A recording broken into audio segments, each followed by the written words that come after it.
अस्सलाम वालेकुम मेरे प्यारे प्यारे दोस्तों, welcome back to my YouTube channel. आज मैं आप लोगों के लिए जो रेसिपी लेकर आई हूँ वो कोई आम नहीं बल्कि बहुत खास रेसिपी है, क्योंकि ये बहुत ताकतवर होती है। आज मैं आप लोगों को बताऊंगी मिक्स मुरब्बे बनाने का सही तरीका और इसमें कौन कौन से मुरब्बे जाते हैं और मुरब्बों का क्या फ़ायदा होता है। चलते हैं रेसिपी की तरफ। बिस्मिल्लाहिर्रहमानिर्रहीम। सबसे पहले लेंगे आधा किलो गाजर का मुरब्बा और आधा किलो हरीर का मुरब्बा।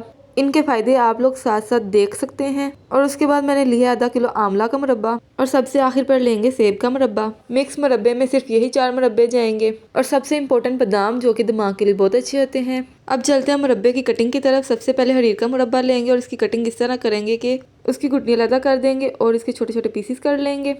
बिल्कुल सेम तरीके से आंवला का मुरब्बा भी इसी तरह कट करेंगे और इसकी गुठली अलग कर लेंगे। मुरब्बे को छोटे छोटे पीसेस में कट करेंगे और फिर गाजर का मुरब्बा लेंगे और इसके भी छोटे छोटे पीसेस कर लेंगे। सबसे आखिर में लेंगे सेब का मुरब्बा, उसको भी इस तरह कट कर लेंगे, उसके बीज अलग कर लेंगे और इसके भी छोटे छोटे पीसेस कट कर लेंगे। मुरब्बा को छोटे छोटे पीसेस में इसलिए कट किया है ताकि इनको मैश करने में आसानी हो जाए। अब चलते हैं नेक्स्ट स्टेप की तरफ। एक दोरी लेंगे और इसमें कुछ बादाम डाल के एक डंडे की मदद से इसको पीस लेंगे। वैसे हम इसको ग्राइंडर मिक्सर में भी ग्राइंड कर सकते हैं, लेकिन वो कुछ ज़्यादा ही ग्राइंड हो जाते हैं। हमने इस तरह रखने हैं बादामों को। बिल्कुल इसी तरह दोरी में मुरब्बे डालकर पीस लेंगे। मैंने लिया सेब का मुरब्बा। सेब के मुरब्बे का फ़ायदा ये है कि दिल की कमज़ोरी, दिमाग की कमज़ोरी को दूर करता है और खून की कमी पूरी करता है। सेब के मुरब्बे को इस तरह पीस लेना है।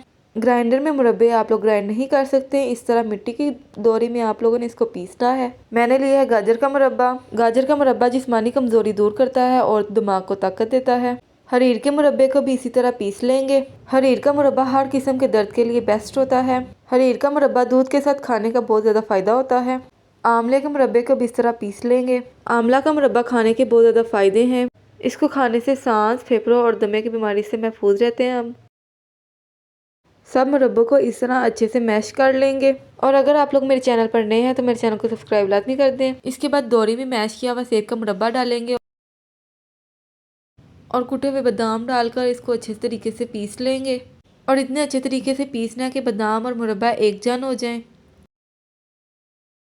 बादाम मुरब्बे में अच्छे से मिक्स हो चुके हैं। इनको एक प्लेट में निकाल लेंगे और बिल्कुल इसी तरह हरीर के मुरब्बे में थोड़े से बादाम डालकर उसको पीस लेंगे। ये अलग-अलग हर मुरब्बे में बादाम डालकर पीसने का फ़ायदा ये है कि जब हम सब मुरब्बे इकट्ठे करेंगे तो बादाम हर मुरब्बे में अच्छे से मिक्स हुए होंगे। सेम उसी तरह आंवला के मुरब्बे में भी थोड़े से बादाम डालकर उसको पीस लेंगे।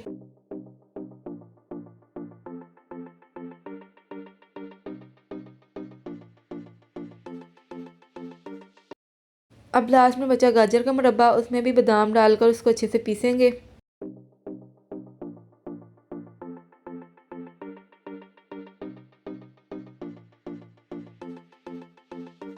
जब सब मुरब्बों में बादाम अच्छे से मिक्स हो जाए तो 1 बाय 1 करके मुरब्बे आपस में मिक्स करते जाएंगे।